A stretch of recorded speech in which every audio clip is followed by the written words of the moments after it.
Au moment où ils embarquent, avant de monter dans l'avion, il y a une deuxième inspection. Là, il y a le largueur qui va leur refaire une inspection.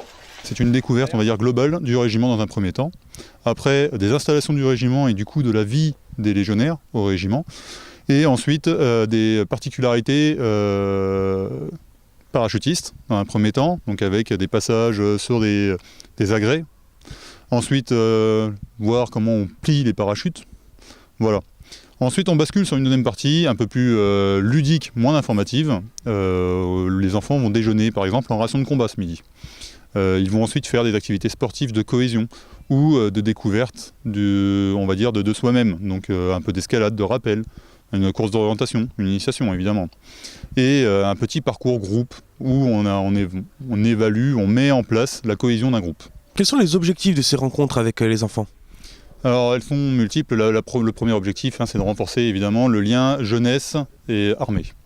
Le deuxième objectif, c'est de permettre aux enfants d'appréhender tous les problèmes de sécurité globale et particulièrement à la défense. Donc ça concerne évidemment l'armée de terre, le régiment particulièrement, mais ça peut être aussi d'autres unités. Ça peut être par exemple l'armée de l'air à Solenzara ou ça pourrait être la marine nationale sur d'autres emprises. Ensuite, on a des objectifs, on va dire, culturels et environnementaux. Par exemple, une des activités qui est organisée par le régiment en liaison avec le collège au Rabona, c'est le nettoyage de plages. Quelle est la différence entre une classe, je dirais, classique et cette classe défense ? Donc, la principale différence, c'est qu'il y a un partenariat avec une unité militaire. Voilà. Donc après, il y a différents objectifs comme donc la défense nationale, l'environnement, mais qui peuvent être traités dans d'autres classes aussi. Simplement ici, la plupart des actions sont faites en partenariat avec le REP, donc qui amène son soutien logistique sur les déplacements, sur des plages, en montagne pour les actions de la classe défense dans le terme de la citoyenneté. Est-ce que le but d'aujourd'hui aussi, c'est de créer finalement des vocations ?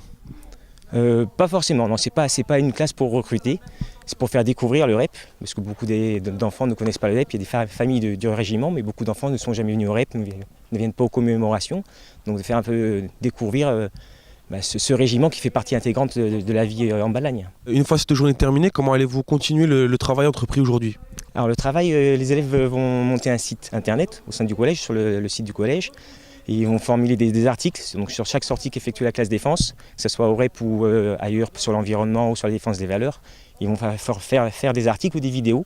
Et d'ailleurs, à l'occasion de cette visite au REP, ils vont participer à deux concours nationaux qui sont ouverts aux classes défense, qui sont le prix du gouverneur et le concours Raconte-moi la défense. Prochaine opération, recherche de la dérive et à 50 mètres du sol, traction contre le vent, position d'atterrissage. J'ai bien aimé. On m'a équipé, c'est très très lourd. C'est très très bien le deuxième rep. Et voilà. Franchement, c'était bien parce qu'on sait un peu comment ils font les militaires pour sauter. C'était super, franchement. On est dans les avions, dans une maquette, c'était super. Et alors, qu'est-ce que ça fait justement la première fois qu'on rentre à la Légion, qu'on voit toutes ces installations et les militaires ? C'est bizarre parce que on voit des routes et on dirait une ville et c'est très très bien fait.